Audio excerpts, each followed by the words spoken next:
Hello বন্ধুরা, আজ চলে এসেছি আরও একটি অ্যানিমেশন সিনেমা সনিক 3 নিয়ে, যেটা খুব শীঘ্রই রিলিজ হয়েছে। আপনি যদি সনিক সিরিয়ালের ফুল গল্প বুঝতে চান তাহলে আমি সাজেস্ট করব প্রথম দুটি গল্প দেখে আসার জন্য, তবে না দেখে আসলে সমস্যা নেই। সনিক 3 আমি এমনভাবে এক্সপ্লেন করব আপনারা এখান থেকে গল্পের অনেকটাই বুঝতে পারবেন। তাহলে চলুন কথা না বাড়িয়ে সনিক 3 এক্সপ্লেন শুরু করে দিই। সনিক 3 মুভিটি তৈরি হয়েছে মূলত প্রজেক্ট শ্যাডোকে ঘিরে।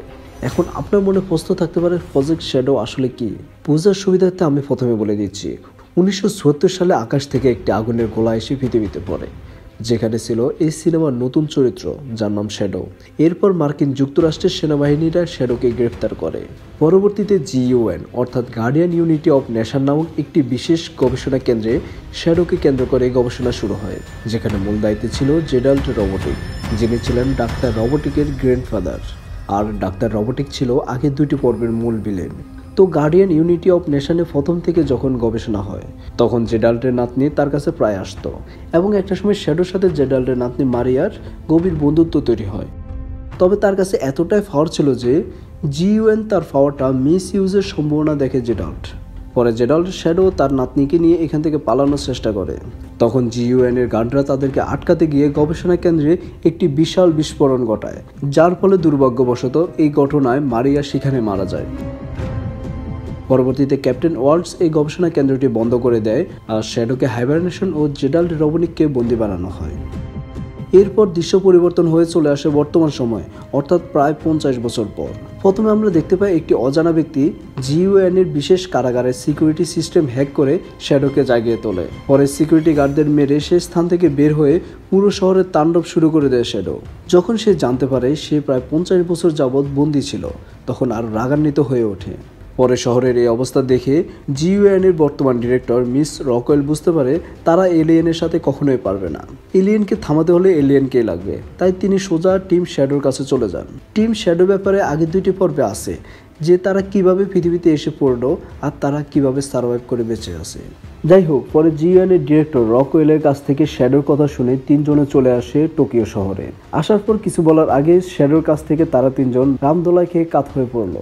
একটা কথা বলা হয়নি, এই শ্যাডো দেখতে কিছুটা সনিকের মতো। এই নিয়ে তারা কিছুক্ষণ ঝগড়াও করে। তবে আমাদের মূল হিরো সনিকের তো কৌতূহলের শেষ নেই। সে জানতে চায় কে এই শ্যাডো, কোথা থেকে এলো, GUN বা কি।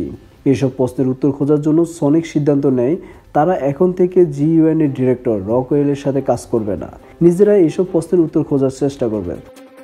পরে সিন শিফট হয় এবং তারা নিজেদের মধ্যে একটি সিক্রেট মিটিং করার সময় হঠাৎ সেখানে আসে ক্যাপ্টেন ওয়াল্টার্স। তিনি সনিককে শ্যাডোর অতীত সম্পর্কে বলে।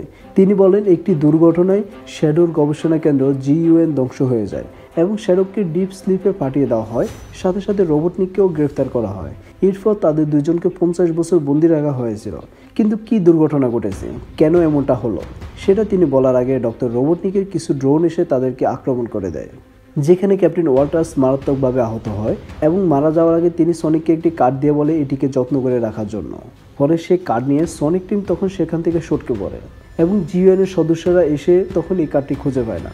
তারা ধারণা করে নিয়েছে যে এই কার্ডটি সনিককে নিয়ে গেছে, কিন্তু GUN কে হামলা করেছে এবং সনিককে ড্রোনের হাত থেকে বাঁচালো কে। এসব প্রশ্নের উত্তর তখনই পাওয়া যায় যখন সনিক এই লোকের পিছু নেয়। সে আর কেউ নয়, সে হলো ডক্টর রোবটনিকের একমাত্র সহকারী এজেন্ট স্টর্ম।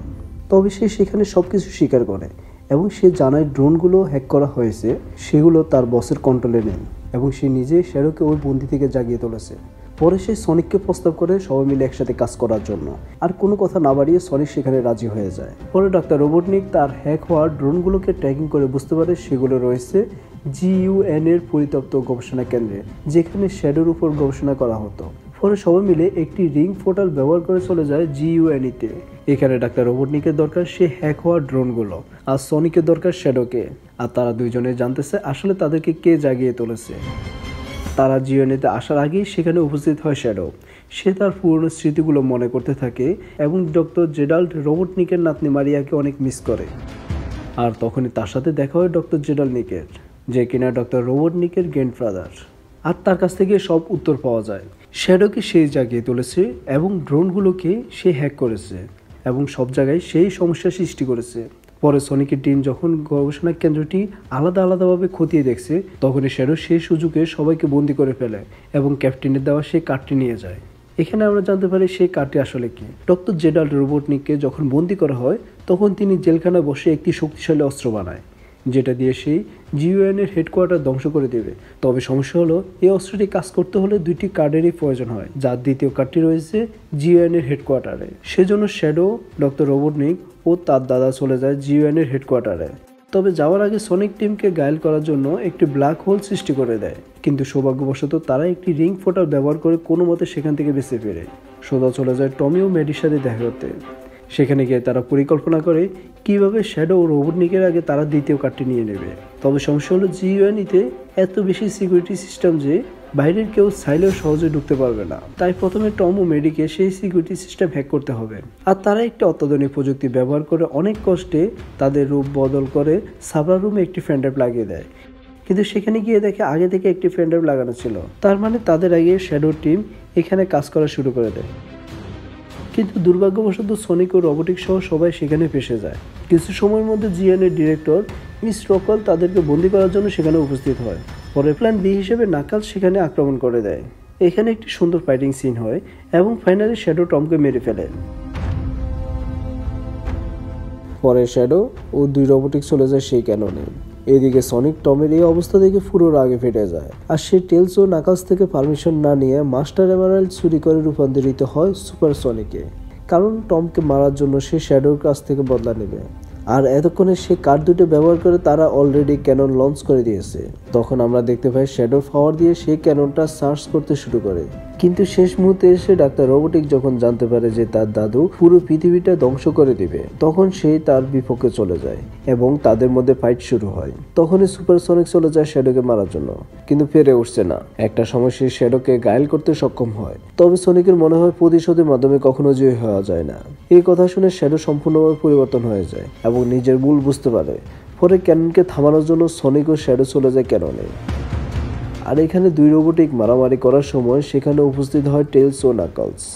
তারা সবাই মিলে ডাক্তার জেডাল্ট রোবটিককে সেই এনার্জির মধ্যে ফেলে ধ্বংস করে দেয়। তবে ক্যাননটি যে রেডি হয়েছিল পৃথিবী ধ্বংস করার জন্য, সেটা থামাতে তারা ব্যর্থ হয়, যার কারণে সনিক ও শ্যাডো কোনো পথ দেখতে না পেয়ে সে লেজারের সামনে এসে বাধা দেওয়ার চেষ্টা করে।